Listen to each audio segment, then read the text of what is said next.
بسم اللہ الرحمن الرحیم۔ اسلامک قصے اور واقعات دیکھنے کے لیے چینل کو سبسکرائب کیجیے۔ بنی اسرائیل میں ایک مالدار شخص تھا۔ اس کے چچا زاد بھائی نے وراثت کی طمع میں اس کو قتل کر کے شہر سے باہر پھینک دیا اور خود صبح کو اس کے خون کا مدعی بن کر واہ ویلا کرنے لگا۔ لوگوں نے حضرت موسیٰ علیہ السلام سے عرض کیا کہ آپ دعا فرمائیں کہ اللہ تعالیٰ اسی بات کو ظاہر فرمائے۔ اس پر خدا کا حکم یہ ہوا کہ ایک گائے ذبح کرو اور اس گائے کا ایک ٹکڑا اس مقتول کو مارو، تو مقتول زندہ ہو کر خود ہی بتا دے گا کہ اس کا قاتل کون ہے۔ لوگوں نے یہ بات سن کر حیران ہو کر پوچھا کہ کیا یہ مذاق تو نہیں؟ حضرت موسیٰ علیہ السلام نے فرمایا، معاذ اللہ، کیا میں کوئی ایسی فضول بات کروں گا؟ میں بالکل صحیح کہہ رہا ہوں۔ لوگوں نے پوچھا تو پھر فرمائیے گائے کیسی ہو؟ حضرت موسیٰ علیہ السلام نے فرمایا، خدا فرماتا ہے کہ نہ بہت بوڑھی ہو اور نہ بالکل نوعمر ہو، بلکہ ان دونوں کے بیچ میں ہو۔ لوگوں نے کہا، اللہ سے یہ بھی پوچھئے گا کہ اس کا رنگ کیسا ہو؟ فرمایا، خدا فرماتا ہے کہ پیلی گائے ہو جس کی رنگت ڈبڈباتی اور دیکھنے والوں کو خوش کر دینے والی ہو۔ لوگوں نے پھر کہا کہ گائے کی ہر خاصیت کے متعلق ذرا تفصیل سے پوچھ لیجئے، ایسا نہ ہو کہ ہم سے کوئی غلطی ہو جائے۔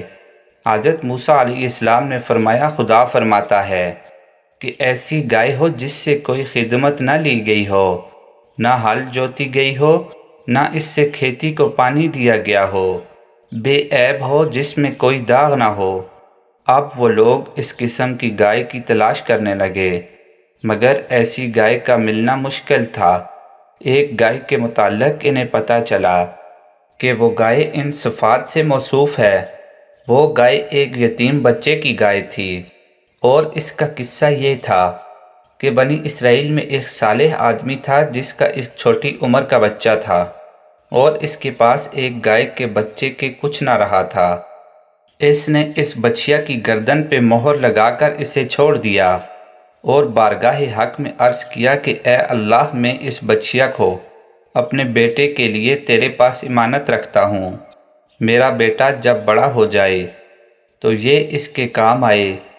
اس مرد صالح کا تو انتقال ہو گیا اور بچیا جنگل میں پرورش پاتی رہی۔ یہ لڑکا جب بڑا ہوا تو باپ کی طرح صالح اور نیک کلام، اپنی ماں کا بڑا فرمانبردار تھا۔ ایک دن اس کی ماں نے کہا، بیٹا، تیرے باپ نے فلاں جنگل میں تیرے لیے ایک بچیا چھوڑ دی ہے، وہ اب جوان ہو گئی ہوگی، اس کو جنگل سے لے آ اور اللہ سے دعا کر کہ وہ تجھے تیری امانت عطا فرما دے۔ چنانچہ وہ لڑکا جنگل پہنچا اور اپنی گائے کو دیکھ کر ماں کی بتائی ہوئی نشانیاں اس میں پا کر اسے پہچان لیا اور خدا کی قسم دے کر اسے بلایا تو گائے فوراً حاضر ہو گئی۔ وہ اسے لے کر اپنے ماں کے پاس پہنچا۔ ماں نے حکم دیا کہ جاؤ، اسے بازار میں لے جا کر 3 دینار میں بیچ آؤ، اور شرط یہ کی کہ جب سودا ہو جائے تو ایک بار پھر مجھ سے پوچھ لیا جائے۔ اس زمانہ میں گائے کی قیمت 3 دینار تک ہی ہوتی تھی۔ وہ والد کی گائے لے کر بازار پہنچا تو ایک فرشتہ خریدار کی شکل میں آیا اور اس گائے کی قیمت 6 دینار لگا دی، مگر اس شرط سے کہ لڑکا اپنی ماں سے اجازت لینے نہ جائے، یہیں کھڑے کھڑے خود ہی بیچ ڈالے۔ لڑکے نے منظور نہ کیا اور کہا کہ ماں سے اجازت دیے بغیر ہرگز کوئی سودا نہ کروں گا۔ پھر گھر آ کر ماں کو سارا قصہ سنایا۔ ماں نے 6 دینار پر گائے بیچ دینے کی اجازت تو دے دی، مگر دوبارہ پیچ ہو جانے کے بعد پھر اپنی مرضی دریافت کر لینے کی پابندی لگا دی۔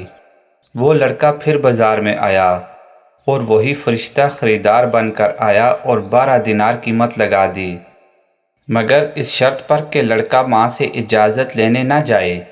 لڑکے نے یہ بات بھی نامنظور کر دی اور ماں سے آ کر سارا حال کہہ دیا۔